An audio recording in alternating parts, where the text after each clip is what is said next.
But 3 days and 200,000 miles into the flight, Mission Control did miss the significance of a cryptic message from the astronauts. Do you have any idea where the S4B is with respect to us? Stand by. The crew required information on the current position of the S4B, the final stage of the rocket which had been jettisoned away 2 days earlier. This short message hid an extraordinary turn of events. Apollo 11 wasn't alone in space. There was something out there that was close enough to be observed, and what could it be? Traveling alongside Apollo 11 was a mysterious object, like this one filmed on a later mission. If the object wasn't part of Apollo's rocket, it could be only one thing: a UFO. Mike decided he thought he could see it in the telescope, and he was able to do that. And when it was in one position, that it had a series of ellipses. But when you made it real sharp, it was sort of L-shaped. That didn't tell us very much. NASA knew very little about the object reported by the Apollo 11 crew. It was obviously an unidentified flying object, but such objects were not uncommon, and the history of even Earth orbit space flights going back over the previous years indicated that several crews saw objects.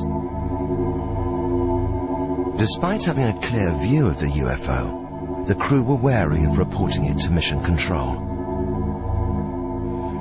Now, obviously, the three of us were not going to blurt out, "Hey, Houston, we got something moving alongside of us, and we don't know what it is. You know, can you tell us what it is?" We weren't about to do that, because we know that those transmissions would be heard by all sorts of people, and who knows what somebody would have demanded that we turn back because of aliens or whatever the reason is.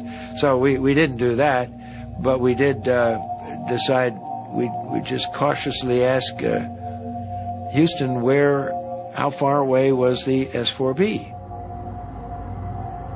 Unaware of the drama unfolding in space, Mission Control radioed the position back to Apollo 11.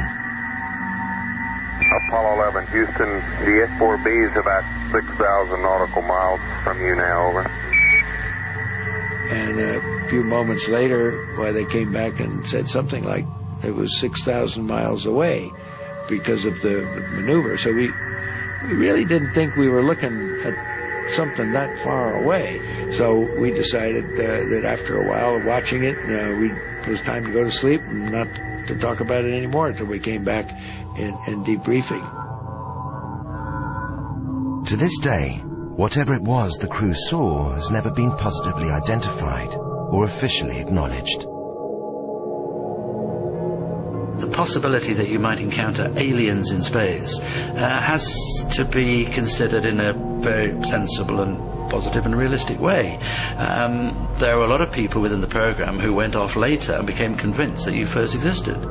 And that led to some concern on NASA's part, where they got the agreement of the crew never to publicly talk about these things for fear of ridicule.